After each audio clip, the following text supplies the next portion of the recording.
प्रिय दर्शकों, नमस्कार।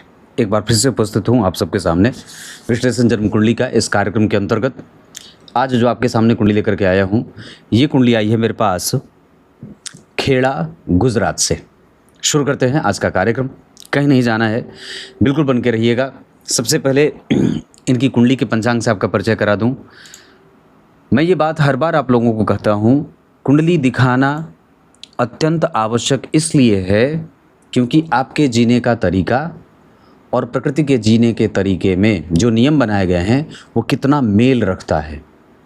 आप राजा बनना चाहते हैं तो आपको अपने साथ एक राज्य ज्योतिषी अवश्य रखना चाहिए, अपने लिए एक ज्योतिषी अवश्य रखना चाहिए। और इसकी आवश्यकता इस वजह से है क्योंकि आप क्या निर्णय ले रहे हैं, उसका भविष्य क्या है, वो कितना सही है, वो कितना सकारात्मक आपके ऊपर प्रभाव डालेगा और वो कितना नकारात्मक प्रभाव डालेगा। आपके बच्चों के साथ आपको किस तरीके का व्यवहार रखना है, आपके दाम्पत्य में किस तरीके के पर्यावरण का निर्माण करना है, इन सभी प्रश्नों का उत्तर कुंडली विश्लेषण के माध्यम से या कुंडली दिखाने के बाद बहुत सारी चीज़ें परत दर परत खुलती जाती हैं। ये डिकोडेशन है, आप इसको ऐसे समझ लीजिए कि ये जो चक्र है ये हिंदी में नहीं लिखा है, मतलब ये एक पंक्तिबद्ध लेख नहीं है, पर जब आप इसका विस्तार करते हैं तो आपको एक पुट्टिका और एक पुस्तिका प्राप्त होती है और उस पुस्तिका में आपके जीवन की सब सारी चीज़ें जो भी महत्वपूर्ण से लेकर के छोटी से बड़ी सारी घटनाएं इसमें सूचीबद्ध होती है। इस वजह से हमें इसका ध्यान रखना चाहिए कि हम अपने जीवन में निश्चित रूप से एक तो ज्योतिषी आवश्यक रूप से रखें। आपका जीना जैसे भी आप जीते हैं, चाहे किसी विचार से प्रभावित होकर के जीते हों, किसी संप्रदाय से प्रभावित होकर के जीते हों, किसी सभ्यता से प्रभावित होकर के, किसी संस्कृति से प्रभावित होकर के जीते हों, पर आपके उस जीने में वैदिक परंपरा का कितना समावेश है, ये बहुत आवश्यक है। तभी आपके निर्णय आपको आगे बढ़ाते हैं और राजा बनाते हैं। मैं तो सिर्फ राजा ही कहता हूँ, है ना। आइए शुरू करते हैं। फाल्गुन माह में जन्मे हैं, इस वजह से यहाँ व्यक्ति प्रेमी किस्म का होता है और घूमंतु होता है। फाल्गुन माह में जन्मे लोग प्रेम की भाषा समझने वाले होते हैं। उत्तरायण में जन्मे होने से जितने भी शुभ ग्रह हैं, जैसे गुरु, शुक्र, बुध और चंद्रमा, ये सब बलवान हो जाते हैं और इनके बलवान होने से जातक का जीवन शांत और सकारात्मक बना रहता है। बुधवार को जन्मे हैं, शुक्ल पक्ष पूर्णिमा तिथि, ये बहुत बढ़िया है। मतलब इस कुंडली की अगर मैं एक तरफा प्रशंसा करूं तो सारे ग्रहों को एक तरफ रखूंगा और शुक्ल पक्ष के पूर्णिमा तिथि के चंद्रमा को एक तरफ अकेला रखूंगा। और वो इसलिए क्योंकि शास्त्र में बात आई, आश्रित्य चंद्रस्य बला बलानी ग्रहा प्रयक्षन्ति शुभा शुभानी। तात्पर्य इसका ये होता है कि कुंडली के जितने भी ग्रह होते हैं वो चंद्रमा के इर्द गिर्द प्रभावित होकर के, उनसे प्रभावित होते हुए या उनके ऊपर आश्रित होते हुए परिणाम करते हैं। इस वजह से अगर जिस व्यक्ति की कुंडली में चंद्रमा अच्छे हैं, पक्ष का बल उन्हें मिल रहा है और अगर वो बलवान बन रहे हैं, तो इसका स्पष्ट उत्तर ये निकलेगा कि व्यक्ति का मन, व्यक्ति का चित्त, व्यक्ति की बुद्धि, उसकी जो सहृदयता है, उसकी जो दयालुता है, उसके अंदर जो परोपकार और दया के, क्षमा के गुण बसे हुए हैं, वो बड़े ही निर्भीक हैं और बड़े ही स्वच्छंद हैं। इतना ही नहीं, ये शुक्ल पक्ष के पूर्णिमा तिथि के चंद्रमा जातक को कई तरीके से व्यवस्थित बनाता है। मन, बुद्धि, चित्त अव्यवस्था में नहीं जाते, दैनिक दिनचर्या अच्छी रहती है, परिस्थिति के हिसाब से व्यक्ति अपने आप को ढालने में सफल हो जाता है, वक्त के हिसाब से बदलने के लिए तैयार रहता है।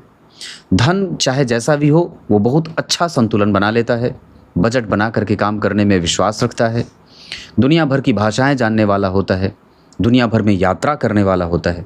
तो इतनी सारी जो चीज़ें हैं वो चंद्रमा से आपको मिल जाती हैं। एक पक्ष मैं और भी यहाँ पे कहता हूँ, अगर आपकी कुंडली के चंद्रमा व्यवस्थित बने हुए हैं तो उसका एक पक्ष और भी होता है कि व्यक्ति का मैदान, हृदय पटल बड़ा ही साफ रहता है। मतलब उसका जो हृदय का मैदान है वो बड़ा ही साफ है, उसमें कोई गड्ढे नहीं हैं। और उसका सबसे अच्छा परिणाम ये हो जाता है कि व्यक्ति अत्यंत श्रेष्ठता से अपने जीवन का, परिवार में 10 लोग हैं पर अकेले ही बहुत निर्भीकता से उसका जीवन बीत जाए। किसी के ऊपर आश्रित नहीं रहना है, निरंतर धन का आवक बना रहता है, व्यय बड़ा संतुलित रहता है। अब मैं इस कुंडली में जितनी भी प्रशंसा होगी वो इसी बेस पे करूँगा कि इस कुंडली के चंद्रमा बहुत ही ज़्यादा व्यवस्थित है। इस वजह से मैंने कहा था कि अगर चंद्रमा व्यवस्थित हैं तो आपको जरा भी डरने और घबराने की कोई बात नहीं है। चंद्रमा से वर्तमान का विचार किया जाता है, और अगर जिस व्यक्ति की कुंडली में चंद्रमा अच्छे हैं इसका अर्थ है कि उसका वर्तमान अच्छा है, और जिसका वर्तमान अच्छा है निश्चित रूप से उसका भविष्य अच्छा है ना। तो इस वजह से चंद्रमा को मनस्तु हितगु कहा गया है, ये मन के हित साधक हैं, है ना। इस वजह से ये बहुत अच्छी बात है। धन मान पद प्रतिष्ठा इसमें कोई तकलीफ नहीं है। पूर्वा फाल्गुनी नक्षत्र ये देवी मैया का नक्षत्र है, मतलब वस्तुतः इसके जो स्वामी देवता हैं ये देवी मैया हैं। और मैं एक बात और भी कहूँगा यहाँ पे, अगर शुक्रदेव यहाँ बलवान नहीं होते, जैसे चंद्रमा जो है वो पूर्वा फाल्गुनी में बैठे हैं, भाग्य भाव में बैठे हैं, जहाँ बैठे हैं उस भाव का अधिपति तृतीय भाव में बैठा है, थोड़ा बहुत संघर्ष व्यक्ति के जीवन में डालता है, दूर जाना पड़ता है धन कमाने के लिए, पर वापस उन्हें देख रहे हैं। भाग्य भाव के स्वामी के ऊपर केतु की दृष्टि जा रही है, भाग्य भाव पे शनि की दृष्टि है, भाग्य भाव के अधिपति पे केतु की दृष्टि है, भाग्य भाव के अधिपति या भाग्य भाव शनि से प्रभावित, राहु से प्रभावित, भाग्य भाव के राहु केतु का प्रभाव। इसको आप पता नहीं मेरी बात समझ पा रहे हैं कि नहीं, पर मैं आपको फिर से समझाता हूँ। अब मैं कुंडली पे आया नहीं हूँ, अभी पंचांग पे ही हूँ। चंद्रमा जिस नक्षत्र में बैठे हैं ये नक्षत्र शुक्र का होता है, पूर्वा फाल्गुनी। इस नक्षत्र के अधिपति जो होते हैं वो शुक्र होते हैं और दिग्बली हैं। दशम भाव के अधिपति के संग बैठे हैं, तो नवम और दशम का संबंध एक साथ हो जाने से दाम्पत्य में आने के बाद व्यक्ति का वृहद विस्तार होता है। ये पहली बात। जन्म कुंडली में जहाँ पे चंद्रमा बैठे हैं इस भाव का स्वामी तीसरे भाव में बैठ करके इनको देख रहा है। इस वजह से जब भाग्य भाव का स्वामी भाग्य को देखेगा तो यो यो भावो स्वामी दृष्टो युतोवा का सिद्धांत, अगर कोई शुभग्रह हो तो भी अच्छी बात है, और अगर कोई पापग्रह है तो भी अच्छी बात है, और इसका फल जातक को भाग्यशाली बनाने में मिल जाता है, उसके पूर्वजों का आशीर्वाद उसे मिल जाता है। मैं दूसरी बात कह रहा था कि भाग्य भाव के स्वामी जहाँ बैठे हैं उस पे केतु की 5वीं दृष्टि है, और भाग्य भाव के ऊपर राहु की 5वीं दृष्टि है। शनि जहाँ बैठते हैं वहाँ से दसम स्थान को देखते हैं तो शनि की 10वीं दृष्टि है, और भाग्य के कारक नीच के हैं जिनका नीचभंग शनि की दृष्टि के कारण पूरा हो रहा है, नीचभंग राजयोग बन रहा है। नवांश कुंडली में वो जो देवगुरु बृहस्पति हैं वो अपने बहुत अच्छे तीनों के तीनों मित्र एक साथ घुरमुट लगा के बैठे हैं। इस कुंडली का दाम्पत्य जैसे व्यक्ति ने स्वीकार किया है पाणी ग्रहण, वैसे ही जीवन की प्रगति और भाग्य का लाभ मिलना शुरू हुआ है। और मैं ये बात पूरे विश्वास से कह सकता हूँ कि इस कुंडली का दाम्पत्य 100% से भी ज़्यादा अच्छा है। अब भगवान मन ही खराब होगा, बुद्धि ही खराब होगी तो व्यक्ति गलत निर्णय लेगा और अपने दाम्पत्य और अपने जीवन को खराब करेगा, अन्यथा तो ये बात बहुत अच्छी बनी हुई है। बुध और शनि यहाँ बैठे हैं। बुध बैठे हैं जन्म कुंडली के अष्टम भाव के स्वामी होकर के, यहाँ अष्टम भाव के स्वामी होकर के भाग्य में बैठे हैं, और राहु का प्रभाव है। तो अष्टमेश या अष्टम भाव पर जब कभी भी राहु केतु का प्रभाव पड़ जाता है तो व्यक्ति कई बार बहुत छोटी छोटी बातों पे बहुत गौर फरमाने वाला होता है। इतना ही नहीं, वो बहुत छोटी छोटी बातों पे बहुत ज़्यादा दिमाग लगाने वाला होता है, और बहुत छोटी बात पे बहुत ज़्यादा चिंता करने वाला भी होता है। तो ये कई बार बढ़ जाएगा जब राहु की दशा होगी, जब चंद्रमा की दशा होगी। तो ओम पूर्वा फाल्गुनी नक्षत्र है, इस वजह से ये बता दूं, ओम भगाय नमः इस मंत्र का जप व्यक्ति को करना चाहिए। साथ ही साथ नीले फूल की चौटली की जड़ अपने गले में धारण करना चाहिए। नवग्रह कवच या फिर शनि यंत्र भी गले में धारण कर सकते हैं। साथ ही साथ अगर मन करे तो गुरु यंत्र भी धारण कर सकते हैं। कुछ में से एक भी धारण कर लीजिए, या तो चौटली की जड़ धारण कर लीजिए, या तो शनि यंत्र धारण कर लीजिए, या तो गुरु यंत्र धारण कर लीजिए। तीनों में से कुछ भी आप धारण करेंगे तो आपको लाभ होगा। जीवन पर्यंत इस कुंडली के लिए अगर कोई रत्न बनेगा, मैं अभी ही बता देता हूं, तो देवगुरु बृहस्पति का रत्न इस कुंडली के लिए 100% बहुत अच्छा है। और ये कुंडली अपने जीवन में बहुत अच्छा धन कमाएगी और बहुत प्रॉस्पेरिटी के साथ आगे बढ़ेगी, क्योंकि दशमांशा कुंडली में लग्नेश धन भाव में बैठे हैं। यह अपने आप में एक बहुत ही महान बात होती है कि लाभ भाव में केतु और लाभ भाव के अधिपति जो बुद्ध बनते हैं वो जरा ध्यान से देखिए तो दशम स्थान में बैठे हैं। अगर लाभ भाव का स्वामी अच्छा बैठा हो या लाभ भाव में शनि मंगल राहु केतु का प्रभाव पड़ता हो तो व्यक्ति एक जगह से नहीं, शेयर बाजार, बैंकिंग, फाइनेंस, शेयर, सट्टा, लॉटरी आदि से भी धन निकाल लेता है। और वो उस जगह से भी धन निकाल लेता है जहाँ वो खुद भी कई बार विचार नहीं कर चुका होता है, नहीं करता है।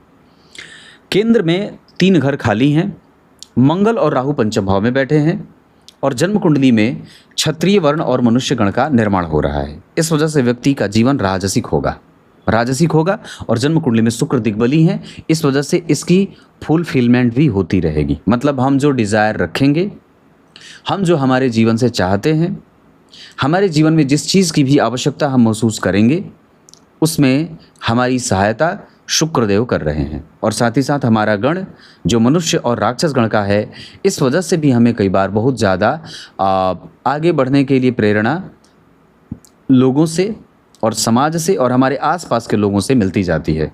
हम बहुत आसानी से किसी की गहरी बात पे चोट करते हैं, दुखती रग को पकड़ लेते हैं और उसके दिमाग में कौन सी बात चल रही है ये हम बहुत पहले से जान जाते हैं।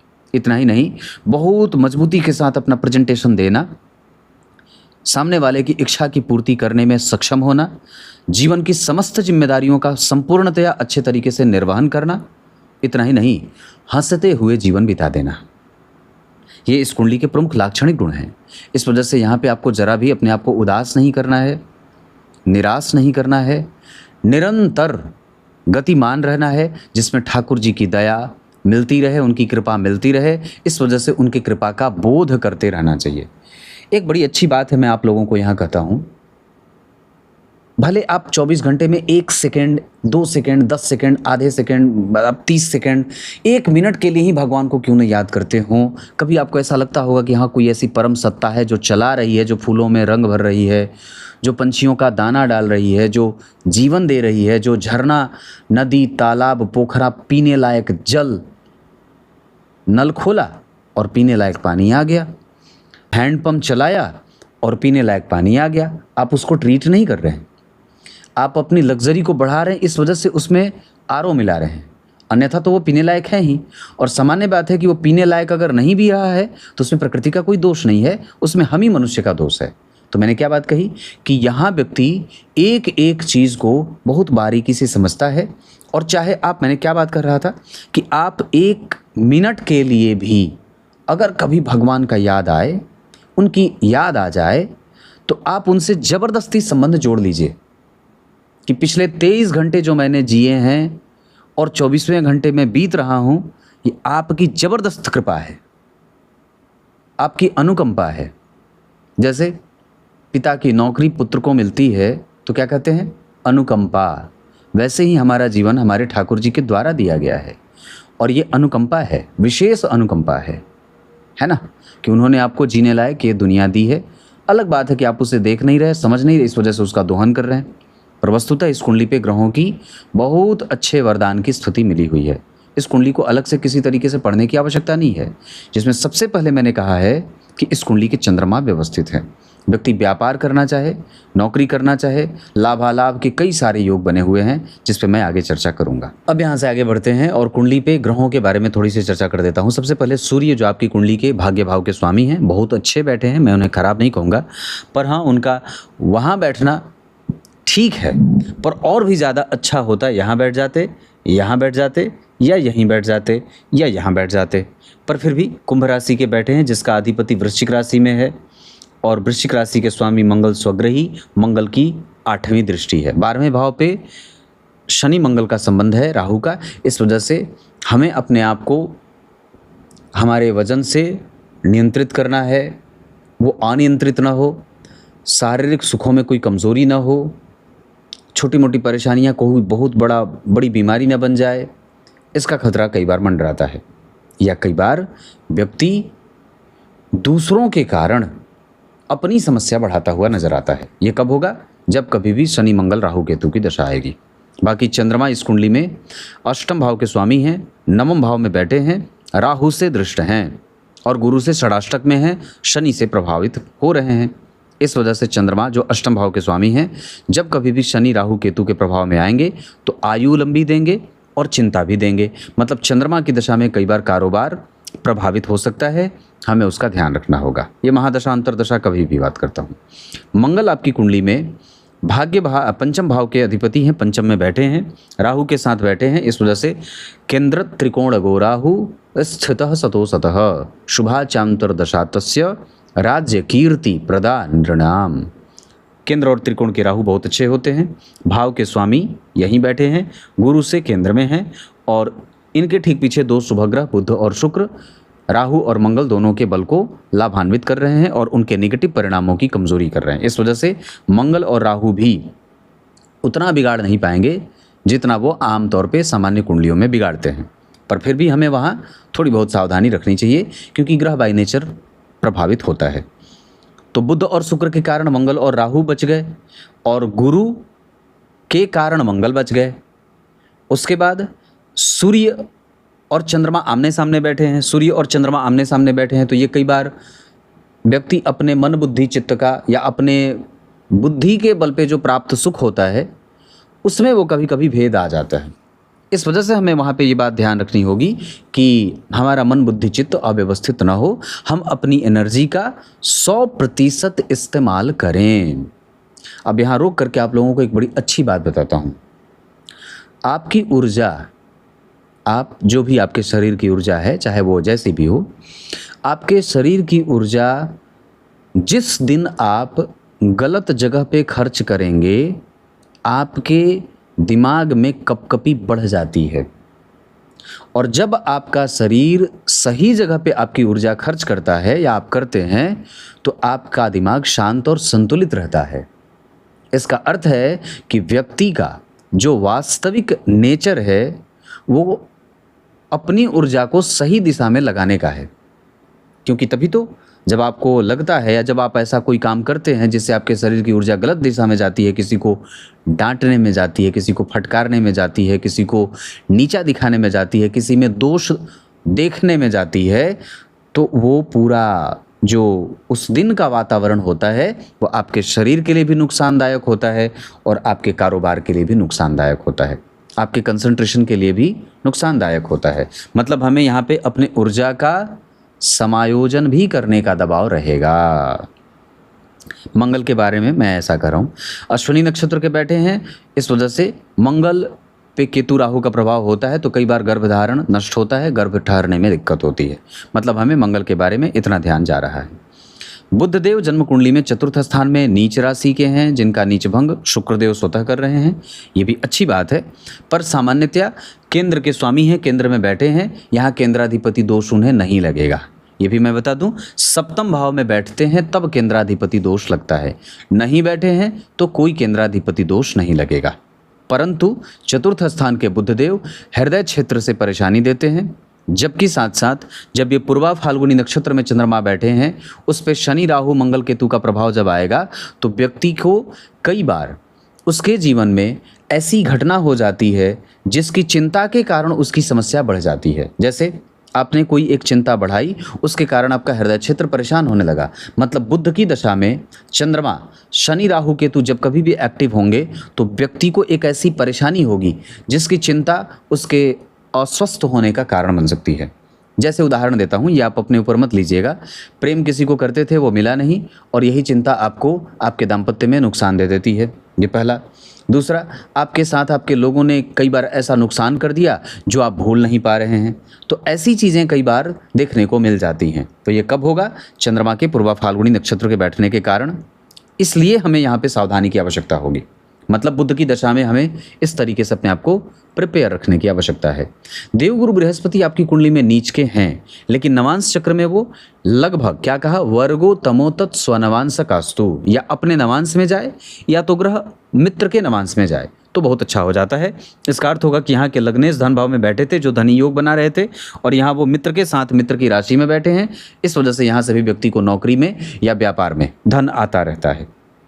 वाणी अच्छी है, एजुकेशन अच्छी है, कुंडली के ग्रह न्याय कर रहे हैं। क्यों न्याय कर रहे हैं? क्योंकि गुरु के ऊपर शनि की दृष्टि है। तो व्यक्ति के जीवन में धर्म है, दर्शन है और बड़ी उत्कृष्टता है। विचारों में कोई ऐसा उहापोह वाली स्थिति नहीं है, वाणी कठोर हो सकती है, संबंध निभाने में व्यक्ति को दिक्कत हो सकती है, आंखों की समस्या हो सकती है, पाचन तंत्र कमज़ोर हो सकता है, गले की समस्या हो सकती है, थ्रोट इन्फेक्शन हो सकता है। इस तरीके की चीज़ें कुंडली में देखने को मिल रही हैं।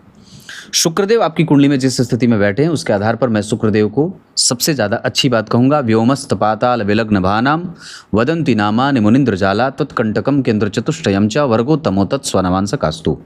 चतुर्थ भाव में शुक्र 12 नंबर में बैठे हैं, यहाँ भी शुक्र 12 नंबर में बैठे हैं, जबकि यहाँ पे वो शुक्रदेव लग्न में बैठे हैं, दशम भाव के स्वामी होकर के लक्ष्मी संपन्न योग लगा रहे हैं, भाग्येश भाग्य में, और जन्म कुंडली में शनि सप्तमेश होकर के बैठे हैं। तो दो केंद्रों के स्वामी, दशम और सप्तम स्थान के स्वामी दोनों एक साथ। कल को आगे अगर आप शुक्र शनि या चंद्रमा की दशा में या बुध की ही दशा में या लग्नेश सूर्य की ही दशा में दशमांसा चक्र के आधार पर अगर व्यापार करना चाहते हैं तो 100% कर सकते हैं। परंतु एक बात जो मैं यहाँ पे कमजोरी से कहूँगा, जो कमज़ोर है थोड़ी बहुत, सिंह लग्न की कुंडली दशमांसा चक्र में बनी है, यहाँ मंगल थोड़ी सी सुरक्षा जरूर दे रहे हैं, लेकिन शुक्र और शनि का बैठना ये कई बार संशयों को उत्पन्न करने वाला हुआ होता है।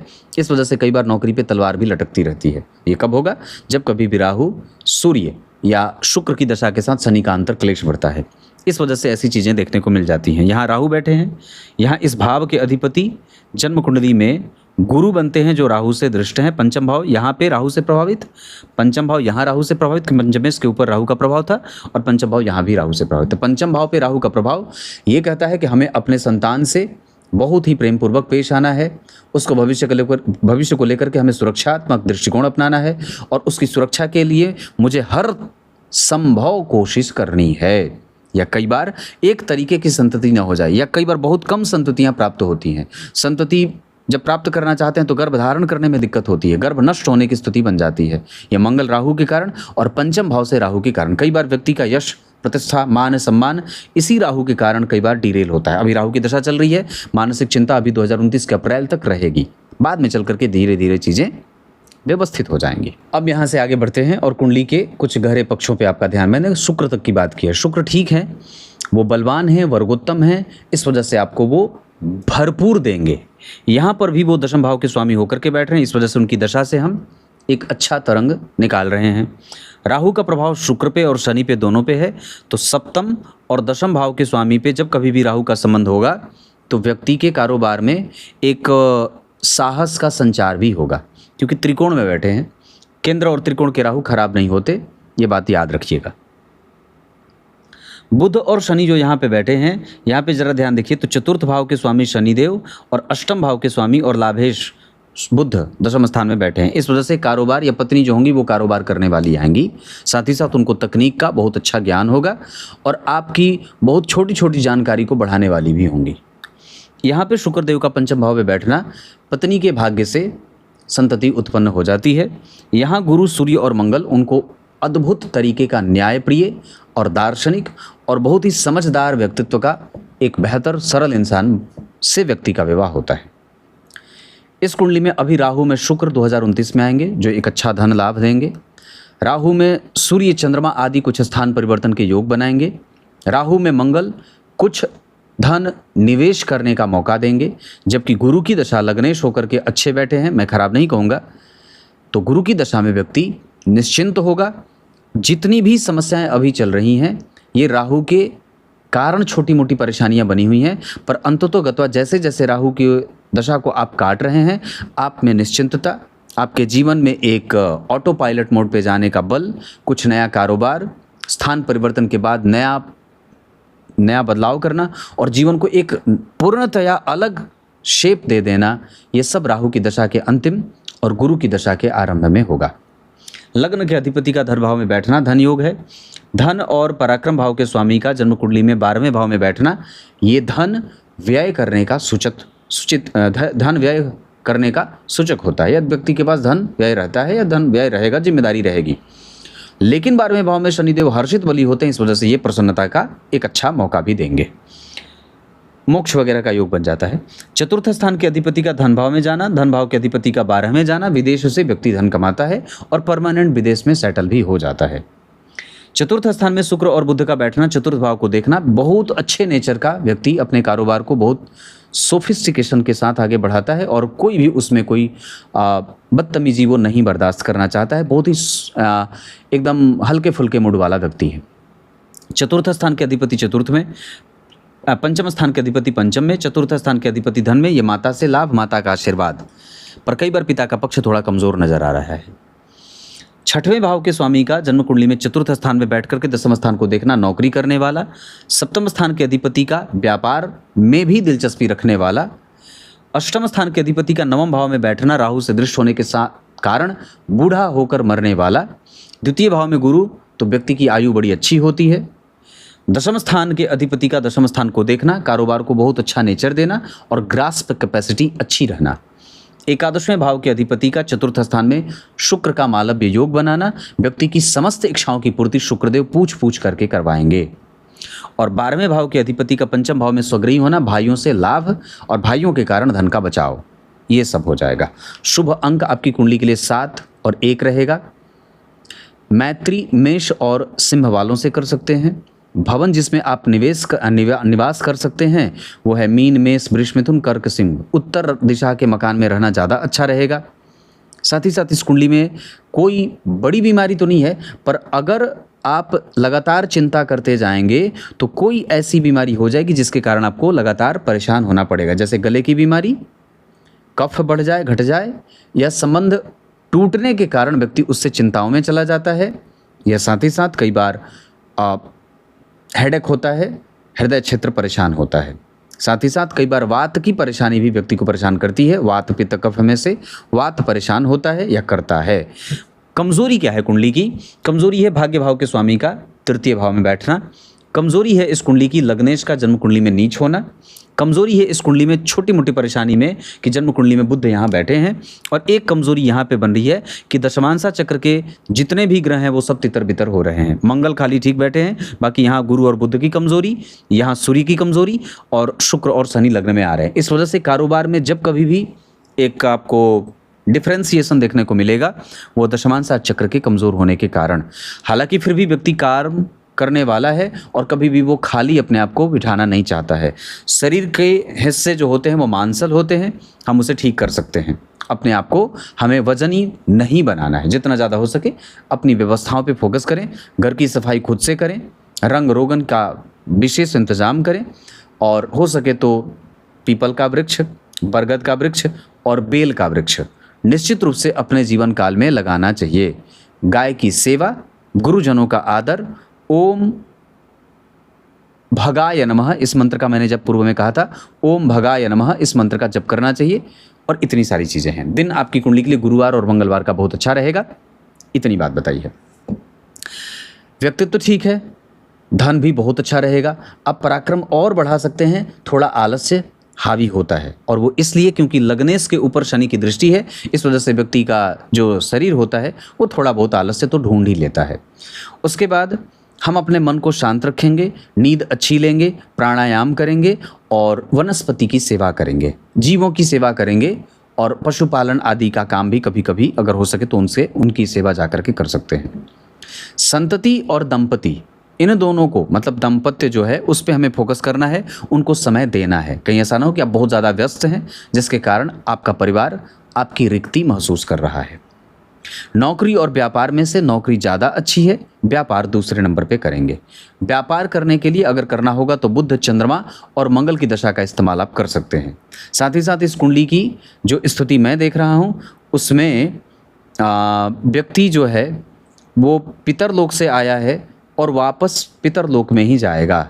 आत्मा जन्म कुंडली में जिस स्थिति में बैठी है उस आधार पर चंद्रमा का प्रभाव दृष्टिकाण चक्र में जाएगा, अपने मेष राशि के दृष्टिकाण में जाएंगे।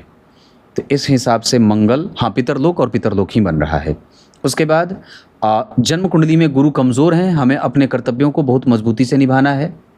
दान पुण्य पूजा पाठ होता रहे, क्योंकि कई बार शास्त्रकार आचार्य वराह मिहिर ने ये बात लिखी कि कुंडली में अगर गुरु कमज़ोर होते हैं तो व्यक्ति को कई बार बड़ा ही कष्ट भोगना पड़ता है, कष्ट से मृत्यु होती है। तो हमें अपने आप को बहुत सावधानी से जीवन चलाने की आवश्यकता होगी। कोई ऐसी बात बहुत ध्यान से रखना होगा। मतलब मेरे कहने का अर्थ है कि हमारी मृत्यु अब वो तो कोई टाल नहीं सकता है, पर फिर भी हमें निरंतर अपना सत्कर्म जागृत रखना चाहिए।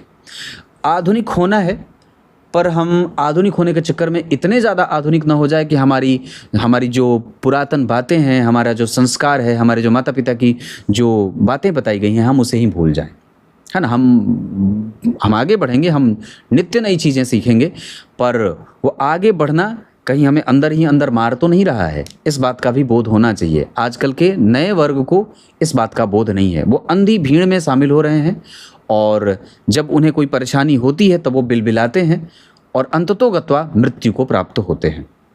इस बात का ध्यान रखना होगा। नक्षत्र के आधार पर पूर्वा फाल्गुनी नक्षत्र में निश्चित रूप से दान करें। श्रवण, अश्वनी, उत्तरा भाद्रपद और अनुराधा के साथ भरणी ये नक्षत्र किसी भी काम को करने के लिए अच्छे रहेंगे। भवन, भूमि, वाहन से संबंधित अगर कोई भी निर्णय लेना होगा, आप शनि की दशा, मंगल की दशा और शुक्र की दशा में खरीद बेच सकते हैं।